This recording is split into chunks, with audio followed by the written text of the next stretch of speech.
Wonderful. I asked my wife whether we have any kebab sticks.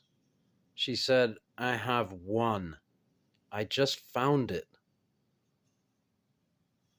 Because we had this packet of these kebab sticks. They're really pretty precisely 1/8 inch. And yeah, I was just thinking to, make some keeper pins. But I might just use it. It's bamboo, I guess. It's just about perfect, really. And these two holes, or these two pins were sacrificial, really. That whole end's going to get cut off. But I wanted to be able to, align the whole thing and have it secured. So, 1, 2, 3. And, yeah, so just kind of shouldn't have really done that now. But I hollowed out the inside. Not too shabby, a little sloppy. But got it so it's very tight. And just now I'm waxing, as it were. I'm using this EDC spray because I noticed that if you spray it on, you spray on quite a lot and then let it dry, it leaves a kind of a waxy coating. It'll be pretty much impossible to see it unless there's any puddling anywhere. But yeah, I think I'll do another layer of that. Or maybe not. Maybe I'll just do this all now. We got a couple of layers on there. Well, why don't I just do one more quick spray, hit it with the heat gun, and let that dry, and talk for a minute. So you can see a selection of the tools that I was using to do all of this. Here's the flex cut. So I used this scoop. I drew around the tang, obviously, on the inside of this, and I scored the lines with this one. And I kind of cut in roughly with that.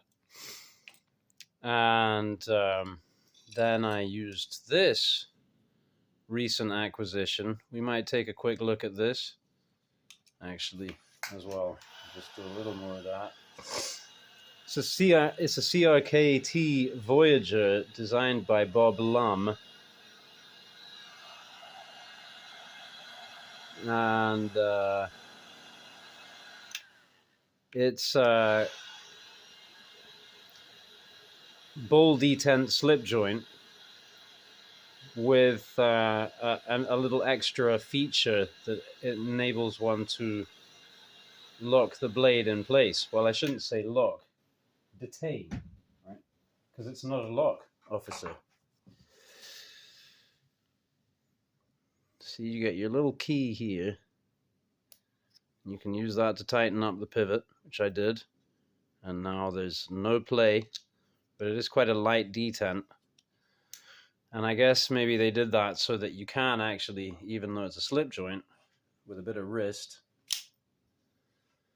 flick it open. So now it's a little right? Meh. Which, depending on how you're using it, can be frustrating. But your little pin goes in there.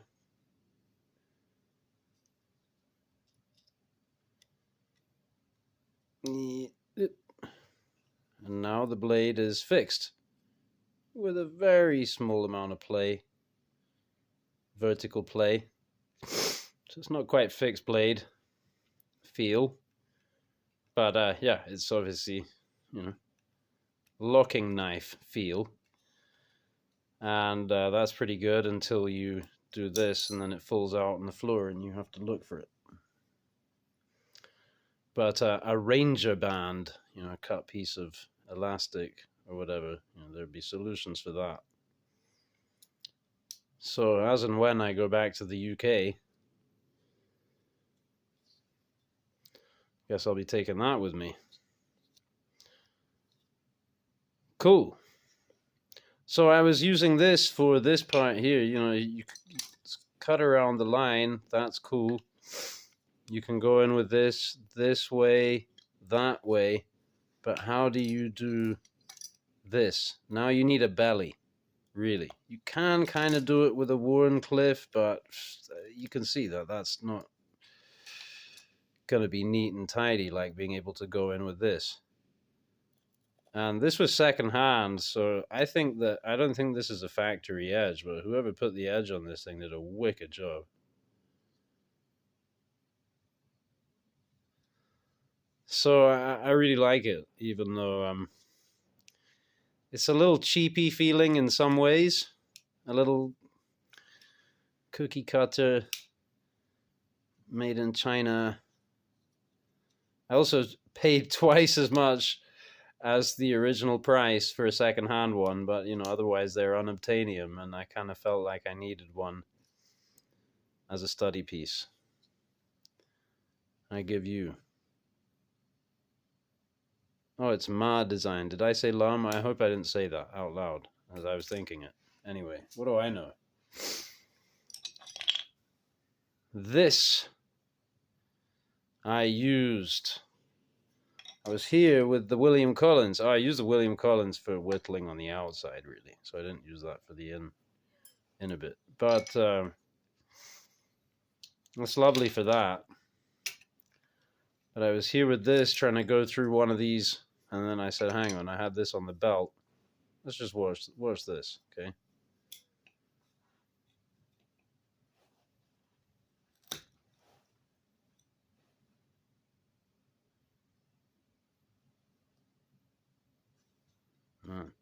Focus. Yeah, I mean, it's a pretty clean cut. And it took very little effort.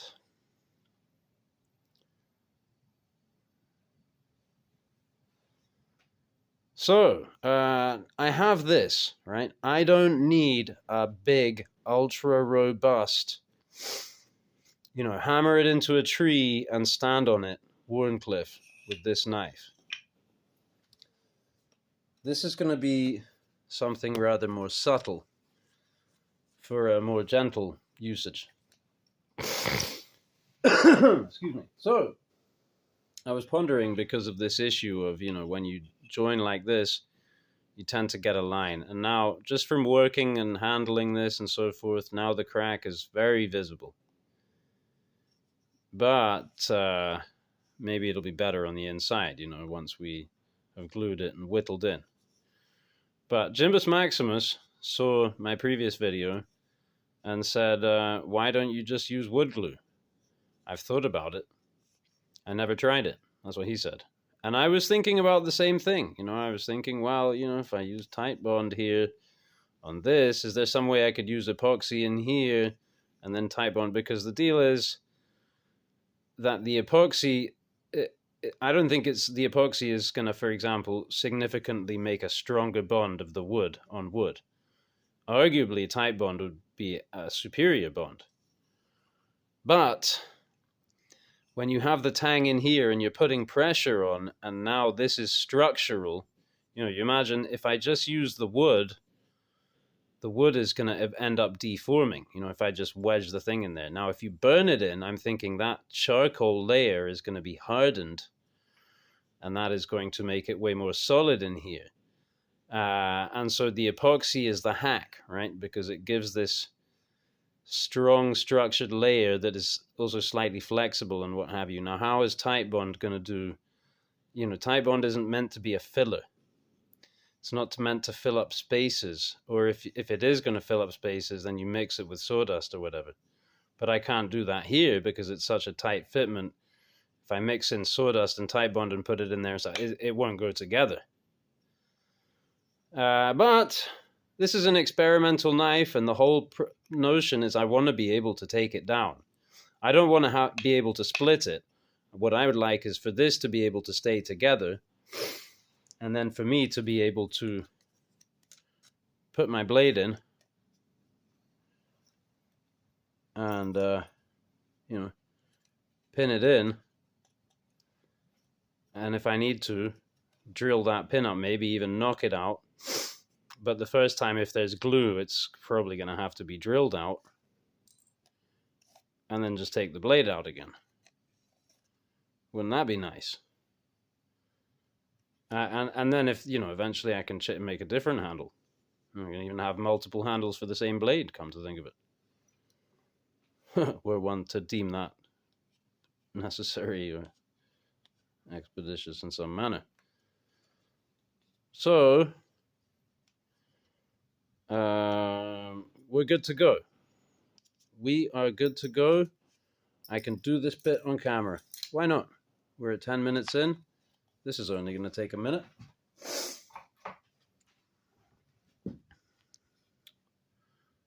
looking dry. There's a little wet bit there. But you know, now we know this has got a coating of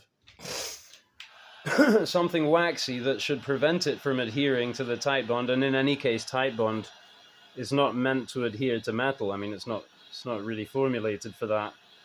So I think we do have a very good probability of this functioning overall, because it's not going to be a hard use knife. Overall, I'm kind of banking on it, otherwise I wouldn't try. I mean, it's an experimental knife. This is an experiment. It's a knife for me. I'm not trying to sell it to anyone or anything, so it can fail, and then we'll learn something. But I think it'll work, you know, well enough for the time being. I'll be able to get this on tonight. Tomorrow morning, I can get up and I can, you know, whittle on this just a little bit and then sharpen the knife.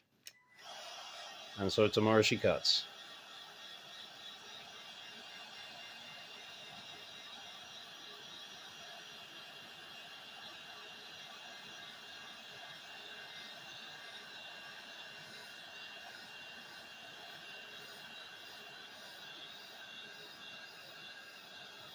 So,